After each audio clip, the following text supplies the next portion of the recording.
வாழ்க வளமுடன். ஓம் நமச்சிவாய. அனைத்து தமிழ் உள்ளங்களுக்கும் வணக்கம். அக்னி கிரகமான சூரிய பகவான் மற்றொரு நெருப்புக்கோளான செவ்வாயின் ஆதிக்கத்தில் உள்ள விருச்சிக ராசியை கடக்கும் சுமார் ஒரு மாத காலத்தையே நாம் கார்த்திகை மாதம் என்றும் விருச்சிக மாதம் என்றும் அழைக்கின்றோம். துலாம் ராசியில் தனது வீரியத்தை தானே குறைத்துக் கொண்ட சூரிய பகவான் மீண்டும் தனது பூரண வீரியத்தை பெற்று வலம் வரும் மாதமே கார்த்திகை மாதம் எனவும் விருச்சிக மாதம் எனவும் கூறுகின்றோம். நிகழும் ஸ்ரீ மங்களகரமான விசுவாசு ஆண்டு நவம்பர் மாதம் 17ஆம் தேதி திங்கட்கிழமை அன்று மகா பிரதோஷம் கூடிய நன்னாளில் துவாதசி திதியில் சித்திரை நட்சத்திரத்தில் பிரீத்தி நாம யோகத்தில் சித்த யோகத்தில் இந்த மகத்தான கார்த்திகை மாதம் பிறக்கின்றது.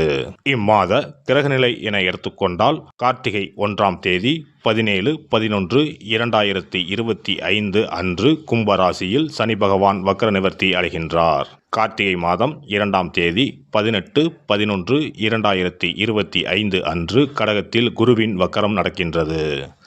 கார்த்திகை மாதம் 11ஆம் தேதி 27/11/2025 அன்று விருச்சிக ராசியில் சுக்கிர பகவானும், கார்த்திகை மாதம் 20ஆம் தேதி 6/12/2025 அன்று தனுசு ராசியில் செவ்வாய் பகவானும், கார்த்திகை மாதம் 20ஆம் தேதி 6/12/2025 அன்று விருச்சிக ராசியில் புதன் பகவானும் பயிற்சியாகின்றனர். இந்த கிரக அமைப்பினால் உங்கள் வாழ்வில் உண்டாகும் சுப மற்றும் அசுப பலன்கள் என்ன என்பதனையும், அசுப பலன் ஏற்படுமாயின் ராசிக்காரர்கள் செய்ய வேண்டிய பரிகாரம் என்ன, வழிபட வேண்டிய தெய்வம் யார் என்பதனை பற்றியும் விரிவாக காண்போம். பிறக்கப் போகும் இம்மாதத்தில் உங்கள் வாழ்வில் வளமும் நலமும் செல்வ செழிப்பும் பெற்று வாழ்வில் உயரிய நிலையை அடைய எல்லாம் வல்ல எம்பெருமானை வேண்டி விரும்பி கேட்டுக்கொள்கிறேன்.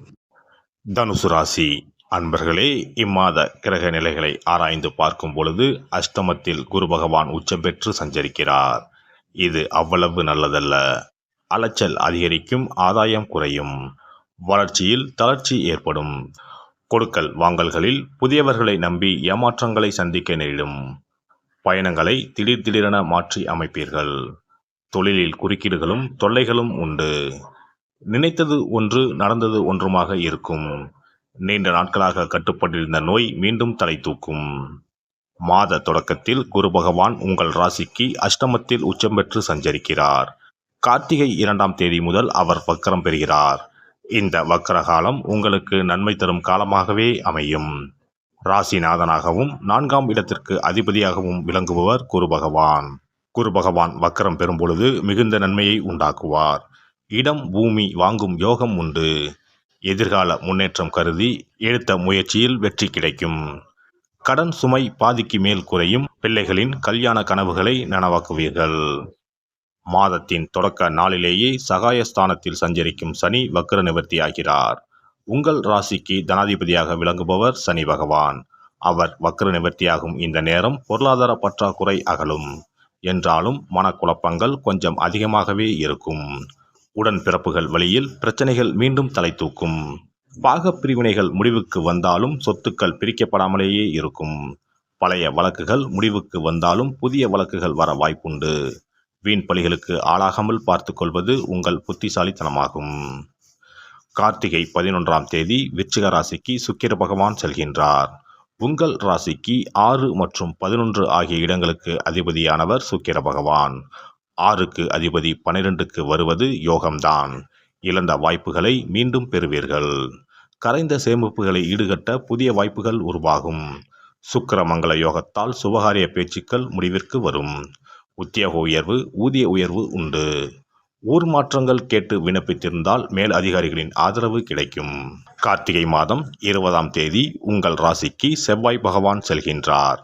உங்கள் ராசிக்கு 5 மற்றும் 12 ஆகிய இடங்களுக்கு அதிபதியானவர் செவ்வாய் பகவான். பூர்வ புண்ணிய ஸ்தானாதிபதியான அவர் உங்கள் ராசிக்கு வரும்பொழுது எதிர்பார்ப்புகள் நிறைவேறும். இல்லம் தேடி நல்ல தகவல் வந்து சேரும். வாகன மாற்றம் செய்ய முன் வருவீர்கள். வீடு கட்டலாமா அல்லது கட்டிய வீடாக விலைக்கு வாங்கலாமா என்று சிந்திப்பீர்கள். தேவைக்கேற்ப பணம் வந்து கொண்டே இருக்கும். மன நிம்மதிக்காக ஆன்மீக பயணங்களை மேற்கொள்வீர்கள். கார்த்திகை மாதம் 20ஆம் தேதி விருச்சிக ராசிக்கு புதன் பகவான் செல்கிறார். உங்கள் ராசிக்கு 7 மற்றும் 10 ஆகிய இடங்களுக்கு அதிபதியானவர் புதன் பகவான். அவர் 12இல் வரும் இந்த நேரத்தில் பயணங்கள் அதிகரிக்கும். பரபரப்பாக காணப்படுவீர்கள். கல்விக்காக எடுத்த முயற்சிகள் கைகூடும். கடல் தாண்டி வரும் செய்தி மகிழ்ச்சி தரும். உத்தியோக மாற்றத்தை எதிர்பார்த்து காத்திருந்தவர்களுக்கு உள்நாட்டில் இருந்தும் அழைப்பு வரலாம். வெளி மாநிலங்களில் இருந்தும் அழைப்புகள் வரலாம். மாமன் மைத்துனர் வழியில் மங்கள நிகழ்ச்சிகள் நடைபெறும். சேமிப்புகள் கரைந்தாலும் பொருளாதாரத்தை ஈடுகட்டுவீர்கள். பொது வாழ்வில் உள்ளவர்களுக்கு முயற்சிகளில் தடைகள் ஏற்படும். வியாபாரம் மற்றும் தொழில் செய்பவர்களுக்கு குறுக்கீடு வந்து கொண்டே இருக்கும். உத்தியோகத்தில் உள்ளவர்களுக்கு மேல் அதிகாரிகளின் கெடுபிடி அதிகரிக்கும். கலைஞர்களுக்கு வரவும் செலவும் சமமாகும். மாணவ மாணவிகளுக்கு படிப்பில் அக்கறை தேவை. பெண்களுக்கு குடும்ப சுமை கூடும். கொடுக்கல் வாங்கல்களில் கூடுதல் கவனம் தேவை. வியாழக்கிழமைகளில் பகல் உணவு மட்டும் அருந்தி இரவில் பால் பழம் மட்டும் அருந்தி வந்தால் போதும். நல்ல பரிகார பலன் கிடைக்கும். தினமும் காகத்திற்கு நெய், பருப்பு, எள் கலந்த 5 சாத உருண்டைகள் வைத்து வரவும். இதனால் நல்ல பலன் கிடைக்கும். வியாழக்கிழமைகளில் தாயார் அம்பிகை, அம்மன், விநாயகப் பெருமான் சன்னதிகளில் மாலையில் மண் அகலில் நெய் தீபம் ஏற்றி வருவதால் கைமேல் பலன் கிடைக்கும். இம்மாதம் பணத்தேவையை பூர்த்தி செய்யும் நாட்கள் நவம்பர் 18, 26, 27, 30, டிசம்பர் 1, 11, 12. மகிழ்ச்சி தரும் வண்ணம் இளஞ்சிகப்பு. சிறப்பு பரிகாரம். கழுத்தை நெரிக்கும் கடன் தொல்லையா? தடையின்றி வீட்டில் பணம் புழங்க கை கொடுக்கும் வெள்ளம் பரிகாரம். எவ்வளவு சம்பாதித்தாலும் கடன் தொல்லைகள் விரட்டி விரட்டி வருகிறதா? கழுத்தை நெரிக்கும் பிரச்சனைகளிலிருந்து விடுபட எளிய பரிகாரங்களை செய்து அதிலிருந்து மெல்ல மெல்ல மீண்டு வரலாம். பெரும்பாலும் கடனில் மூழ்கி இருப்பவர்களுக்கு நிம்மதி என்பதே இருக்காது. ஒவ்வொரு நாளும் ஒவ்வொரு யுகமாக நகரும். சொல்ல முடியாத அளவுக்கு மன உளைச்சலுக்கும் ஆளாவார்கள். இது போன்ற தொந்தரவில் சிக்கியுள்ளோர் பச்சரிசி பரிகாரங்களை செய்யலாம். இந்த பச்சரிசி பரிகாரத்தை வெள்ளிக்கிழமை, பௌர்ணமி வரும் நாட்கள் அல்லது புரட்டாதி நட்சத்திரம் வரும் நாட்கள், சதுர்த்தி நாட்கள் இப்படி ஏதாவது ஒரு நாளில் இந்த பரிகாரத்தை செய்யலாம். பிரம்ம முகூர்த்தத்தில் செய்வது மிகவும் நல்லது.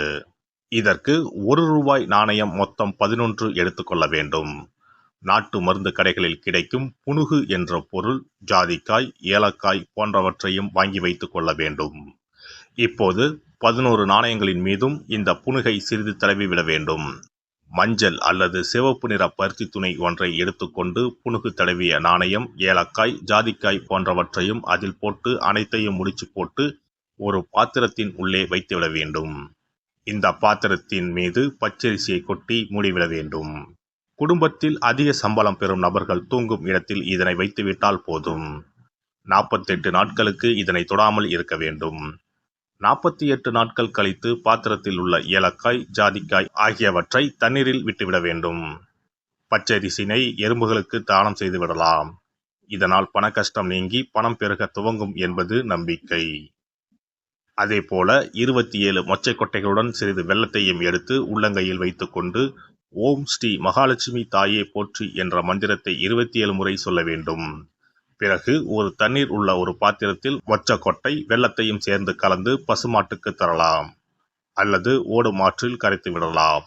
வாரந்தோறும் வெள்ளிக்கிழமைகளில் தொடர்ந்து 11 வாரம் சூரிய உதயத்திற்கு முன்பாக செய்து வரும்போது பண கஷ்டம் மெல்ல மெல்ல குறைய துவங்கும். அதே போல கடன் சிக்கலில் உள்ளவர்கள் பெருமாள் கோவிலுக்கு சென்று சனிக்கிழமை, புதன்கிழமைகளில் சக்கரத்தாழ்வார் சன்னதியில் துளசி மாலை சாற்றி 12 முறை வலம் வர வேண்டும். இதேபோல் 12 வாரமும் துளசி மாலை சாற்றி பிரார்த்தனை செய்து வந்தால் கடன் பிரச்சனைக்கு விடிவு காலம் கிடைக்கும். அதே போல அரச இலையை வைத்தும் பரிகாரம் செய்யலாம். அரச இலையில் மஞ்சள் பிள்ளையாரை பிடித்து வைத்து அதற்கு குங்கும பொட்டு, பூ வைத்து பூஜை அறையில் வைத்து தீபம் ஏற்ற வேண்டும்.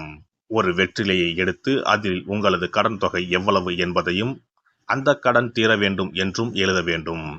பிறகு வெட்டிவேர் ஒரு துண்டு, நெல்மணி ஒரு ஸ்பூன், 2 அருகம்புல் போன்றவைகளை வெற்றிலையில் வைத்து மஞ்சள் பிள்ளையாரின் முன்பு வைத்துவிட வேண்டும்.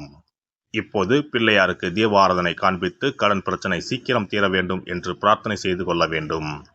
இப்படி வாரம் வாரம் வெள்ளிக்கிழமையில் வழிபட்டு வரும்போது பலன் கிடைக்கும். எந்த ஒரு பரிகாரமாக இருந்தாலும் முழு மனதுடன், முழு நம்பிக்கையுடன் செய்தால் மட்டுமே பலன் கிடைக்கும். எல்லாம் வல்ல இறையருளால் நீங்களும் உங்கள் அன்பு குடும்பமும் உடல் நலம், நீலாயுள், நிறை செல்வம், உயர் புகழ், மெய்ஞானம் ஓங்கி வாழ்க வளமுடன். இந்த வீடியோ பதிவு உங்களுக்கு பிடித்திருந்தால் லைக் பண்ணுங்க, கமெண்ட் பண்ணுங்க, ஷேர் பண்ணுங்க, மறக்காம சப்ஸ்கிரைப் பண்ணுங்க, பக்கத்துல இருக்கிற பெல் பட்டனை கிளிக் பண்ணுங்க. நன்றி, வணக்கம். ஓம் நமச்சிவாய. சிவாய நம.